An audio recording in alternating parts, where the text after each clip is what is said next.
Hello friends, welcome to English literature guide. आज हम डिस्कस करेंगे गिरीश कर्नाड जी का लिखा play Yayati. According to Hinduism, Yayati was a Puranic king. He was the son of king Nahusha and his wife Ashoka Sundari. Ashoka Sundari God Shiv and Parvati की बेटी थी एंड ये पांडवास एंड यादवास के एंसेस्टर्स में से एक हैं. ययाति के 5 भाई थे: यति, समयति, अयाति, वियाति एंड कृति. वैसे ये पांचों ययाति के स्टेप ब्रदर्स थे. ययाति ने पूरे वर्ल्ड को जीत लिया था एंड वॉज दी चक्रवर्ती सम्राट. हमारे आज के प्ले की स्टोरी इन्हीं के नाम एंड लाइफ पर है, जिसका मेंशन महाभारता, आदि पर्व एंड भागवत पुराण में मिलता है.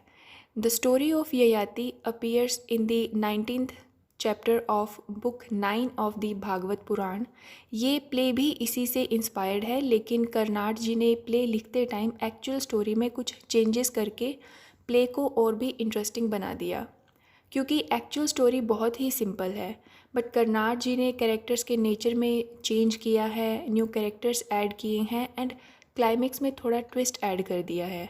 एंड स्टूडेंट्स को यही कन्फ्यूजन होती है ओरिजिनल स्टोरी में एंड इस प्ले की स्टोरी में किए गए चेंजेस में. तो आज हम इस प्ले को डिस्कस करने से पहले ओरिजिनल स्टोरी ही जानेंगे, देन प्ले को डिटेल से डिस्कस करेंगे, जिससे कि सारे डाउट्स क्लियर हो सकें एंड ये प्ले आपको अच्छे से समझ आ जाए. बट उससे पहले हम हमारे राइटर के बारे में थोड़ा जान लेते हैं.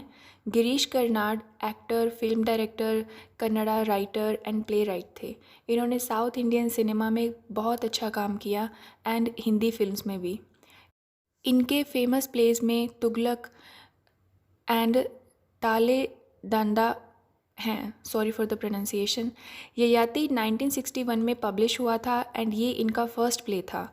प्ले जब पब्लिश हुआ था तब इनकी एज ओनली 23 ईयर्स थी एंड इतना नोटेबल प्ले इन्होंने लिखा.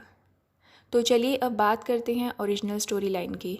ययाति के पिता नहुषा को उनकी एरोगेंस की वजह से ऋषियों ने कर्स देकर अजगर बना दिया था, माने पाइथन.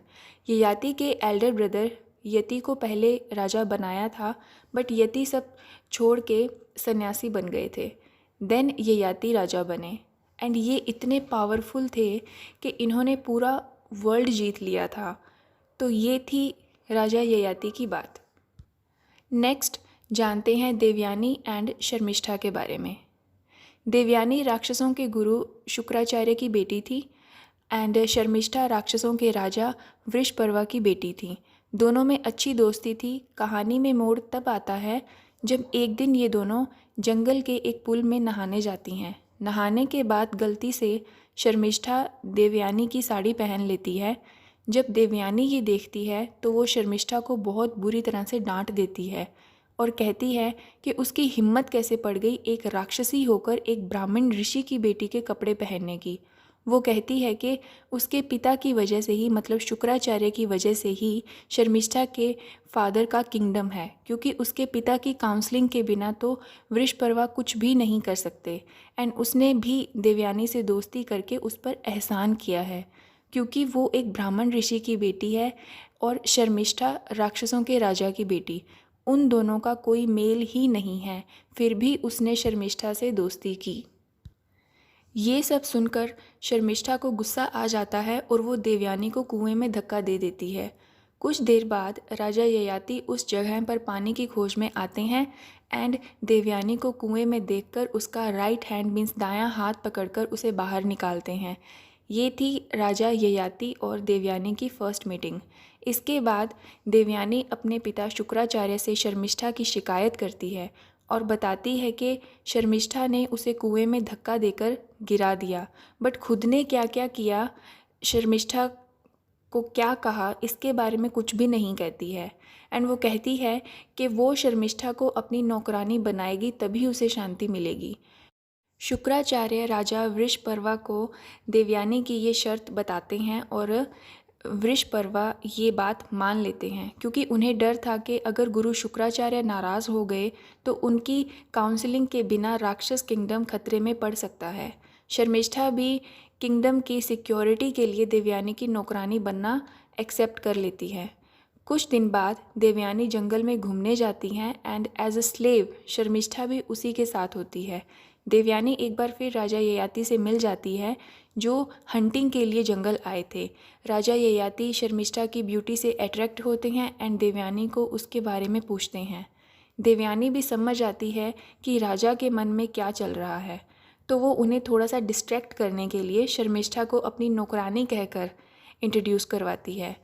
वो राजा ययाति को कहती है कि उन्हें अब उसका हस्बैंड बनना पड़ेगा, क्योंकि कुएं से निकलते वक्त उन्होंने उसका राइट हैंड पकड़ा था और इसका मतलब कि वो भी उससे शादी करना चाहते हैं। राजा ययाति गुरु शुक्राचार्य के डर से बात मान लेते हैं। वैसे देवयानी भी बहुत सुंदर थी और गुणवती थी, तो राजा को और क्या प्रॉब्लम हो सकती थी। लेकिन वो एक बात कहते हैं कि अगर गुरु शुक्राचार्य इस मैरिज को एक्सेप्ट कर लेंगे तभी वो ऐसा करेंगे, क्योंकि एक ब्राह्मण लड़की का क्षत्रिय से मैरिज को सही नहीं माना जाता था।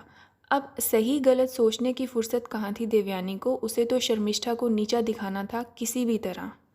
इसीलिए देवयानी तो राजा को डायरेक्ट अपने पिता के पास ही ले जाती है एंड शुक्राचार्य मान जाते हैं कि देवयानी के साथ ही उन्हें उसकी नौकरानी यानी कि शर्मिष्ठा का भी ध्यान रखना होगा, क्योंकि राक्षसी ही सही लेकिन है तो वो प्रिंसेस ही।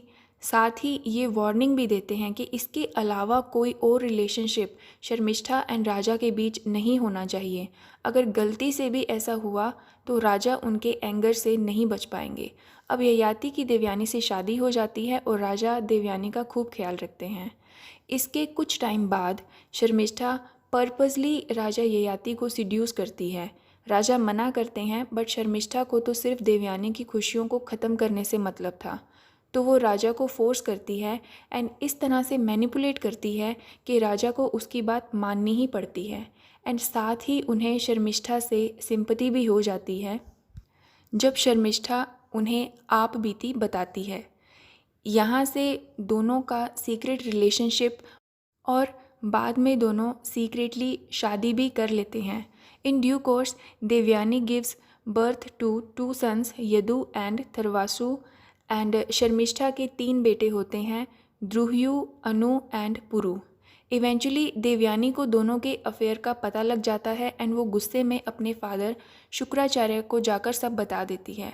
शुक्राचार्य ययाति को उसी वक्त बूढ़ा हो जाने का श्राप देते हैं, लेकिन जब ययाति शुक्राचार्य के पास जाकर उन्हें सब सही सही बताते हैं कि शर्मिष्ठा ने ऐसा जानबूझकर किया, तो वो इस कर्ज का एक सॉल्यूशन राजा को बताते हैं कि अगर उनके बेटों में से कोई उनका ये बुढ़ापा एक्सेप्ट कर ले तो वो फिर से यंग बन सकते हैं। राजा अपने सभी बेटों से कहते हैं उनका बुढ़ापा एक्सेप्ट करने के लिए, लेकिन कोई भी उनकी बात नहीं मानता, उनके सबसे छोटे बेटे पुरु के अलावा। पुरु की मदर शर्मिष्ठा थी, तो पुरु अपने फादर की ओल्ड एज एक्सेप्ट करके खुद बूढ़े बन जाते हैं एंड पुरु का अपने फादर के लिए इतना लगाव देखकर उनके फादर यानी कि राजा ययाति पुरु को राजा बना देते हैं। पुरु से ही कुरु डायनेस्टी स्टार्ट हुई थी around 1000 year. Yayati enjoys all the pleasures of the senses and experiences pleasures to the full, लेकिन धीरे धीरे उन्हें समझ आता है कि इन प्लेजर्स का तो कोई अंत है ही नहीं। वो समझ आते हैं कि डिज़ायर्स पूरा करते रहने से शांत नहीं होती, बल्कि मन शांत करने से शांत होती हैं। डिज़ायर्स को पूरा करते रहना आग में घी डालने जैसा है, जितना घी डालोगे आग उतनी ही ज़्यादा जलेगी। तो राजा को देर से ही सही लेकिन समझ आ ही जाती है कि मन को जीतने से ही डिज़ायर्स पर कंट्रोल किया जा सकता है। एक डिज़ायर के पूरा होने के साथ ही दूसरी मन को घेर लेती है एंड ये लूप चलता रहता है।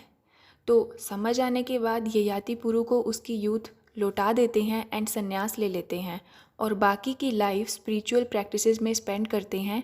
उन्हें स्वर्ग मिल जाता है लेकिन फिर भी मोक्ष नहीं मिलता, जो कि स्वर्ग से एक कदम ऊपर माना जाता है। सो ये थी एक्चुअल स्टोरी। नेक्स्ट बात करते हैं changes made by Girish Karnad.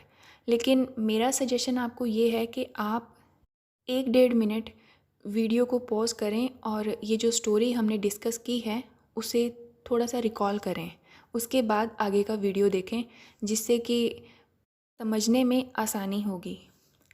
तो चलिए आगे बात करते हैं चेंजेस की। प्ले में कर्नाड जी ने 2 न्यू कैरेक्टर इंट्रोड्यूस किए हैं। फर्स्ट है स्वर्णलता जो कि एक नौकरानी है, एंड सेकंड है पुरु की वाइफ चित्रलेखा। एंड इस प्ले में ययाति एंड देवयानी की मैरिज को ओनली 2 साल ही हुए हैं। सो प्ले स्टार्ट होता है उस दिन से जहां राजा ययाति के बेटे पुरु सेजिस के पास से अपनी एजुकेशन कंप्लीट करके कई सालों के बाद वापस महल लौटते हैं। इसी के साथ पुरु ने अंगराज की प्रिंसेस चित्रलेखा से शादी भी कर ली है। 15 दिन हो चुके हैं शादी को। प्ले की ओपनिंग में स्वर्णलता और देवयानी शर्मिष्ठा के बिहेवियर के बारे में बात कर रही हैं। गुस्से में होने की वजह से देवयानी शर्मिष्ठा को अब्यूज़ कर रही होती है। देवयानी के साथ ही स्वर्णलता भी शर्मिष्ठा के बात करने के तरीके से डिस्टर्ब्ड है। हमें डायलॉग्स के थ्रू बताया जाता है कि Sharmishtha was once upon a time Devayani's friend but now she is her slave. इसी बीच अनाउंसमेंट होती है कि पुरु अपनी ब्राइड के साथ आ रहे हैं राजमहल। नेक्स्ट सीन में दिखाया जाता है कि शर्मिष्ठा देवयानी के पास आती है, मीन्स स्टेज पर एंटर करती है। शर्मिष्ठा का जन्म हम जानते हैं कि राक्षस फैमिली में हुआ है, एंड वो इस बात को इस प्ले में बार बार दोहराती रहती है। वो एक राक्षसी है, सब कुछ है उसके पास सिवाय अच्छे कुल में जन्म के। She is jealous of Devyani because Devyani में इसके अलावा कोई ख़ास बात नहीं थी कि उसके पिता शुक्राचार्य संजीवनी स्पेल जानते हैं, और सिर्फ इसी वजह से देवयानी का रुतबा है। और यही वजह है कि शर्मिष्ठा खुद भी दिखावा करती है कि उसे देवयानी बहुत प्यारी है। शर्मिष्ठा तो यहाँ तक भी कहती है कि ययाति भी देवयानी से इसीलिए शादी करने को रेडी हुए कि उन्हें भी इमोर्टैलिटी चाहिए। देवयानी के पास जाकर शर्मिष्ठा उसको ये सब जलीकटी सुना देती है, लेकिन हकीकत तो ये थी कि देवयानी काफ़ी सुंदर थी, and that's the reason behind Yayati's marriage with Devayani. Devayani Swarnalata के साथ ययाति भी शर्मिष्ठा की जलीकटी बातों से परेशान हो जाते हैं जब देवयानी उन्हें शर्मिष्ठा की कही बातें बताती हैं। ययाति कहते हैं कि वो बात करेंगे शर्मिष्ठा से। नेक्स्ट सीन में ययाति शर्मिष्ठा से बात करते हैं, मगर वो उनकी बात नहीं समझती, तो वो उसे धमकी देते हैं पैलेस से निकाल देने की। लेकिन शर्मिष्ठा कहती है वो और कहीं भी नहीं जाएगी क्योंकि अब ये पैलेस ही उसका घर है, क्योंकि उसके फादर ने वचन दिया है कि वो हमेशा देवयानी की नौकरानी बनकर उसके साथ रहेगी। वो बताती है कि बचपन से ही उसे देवयानी बहुत प्यारी थी। देवयानी भी अपने ब्राह्मण होने का घमंड नहीं करती थी। अब ये बात शर्मिष्ठा का इंडिकेशन है कि वो अब अपनी लाइफ से बहुत दुखी है, एंड उसकी प्रॉब्लम को कोई सुनना या समझना चाहता ही नहीं है। सब कहते हैं कि उसने देवयानी को कुएं में धकेला था, बट कोई ये नहीं जानना चाहता कि what made her to do the act. फिर वही वो कुएं में गिराने वाली मेमोरी को ययाति से शेयर करती है। ये हम ओरिजिनल स्टोरी में जान चुके हैं, वो इंसिडेंट दोनों स्टोरीज़ में सेम है। ये बात करते करते शर्मिष्ठा इस कंक्लूजन पर पहुंचती है that there won't be happiness in her life because she has to serve Devyani as a slave. वो कहती है कि उसके फादर ने उसे पॉइज़न दिया था और वो देवयानी को मारने का सोच रही थी, लेकिन अब उसने डिसाइड कर लिया है कि वो खुद जहर पिएगी, तभी उसकी सब परेशानियों का अंत होगा। लेकिन ययाति उसे ऐसा नहीं करने देते। ये जहर की शीशी ययाति ने फेंक दी। और ये याद रखना क्योंकि इसकी इम्पोर्टेंस है आगे कहानी में। एक बात आप ये ध्यान रखना कि ये सब जो शर्मिष्ठा कह रही है ये और कुछ नहीं है, वो सिर्फ राजा ययाति को सिड्यूस करना चाहती है ताकि वो भी देवयानी की लाइफ को ख़राब कर सके, उसके सुकून को बर्बाद कर सके। बस उसका मोटिव यही है, उसे राजा ययाति से कोई भी मतलब नहीं है। सेकंड एक्ट में शर्मिष्ठा ययाति से फ्लर्ट करके आखिरकार उसे अपनी बातों में फंसा लेती है और इस तरह वो देवयानी से बदला लेती है। यहाँ पर भी एक चेंज कर्नाड जी ने किया है।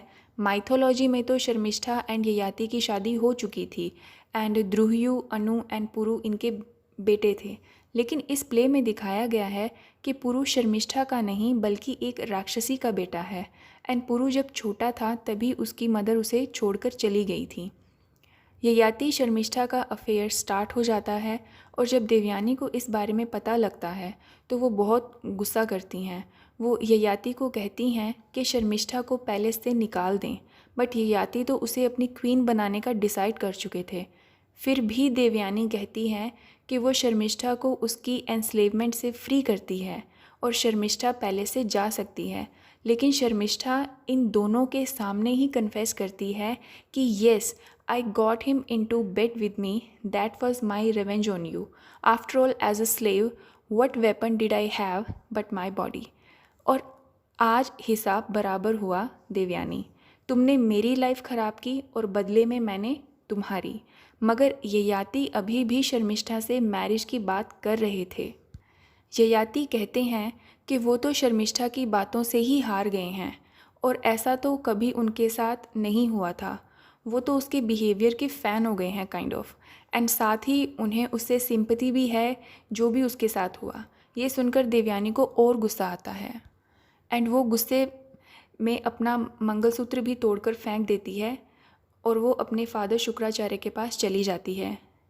नाउ ये भी याद रखना, 2 चीज़ें फेंकी गई हैं, पहला पॉइज़न एंड दूसरा मंगलसूत्र।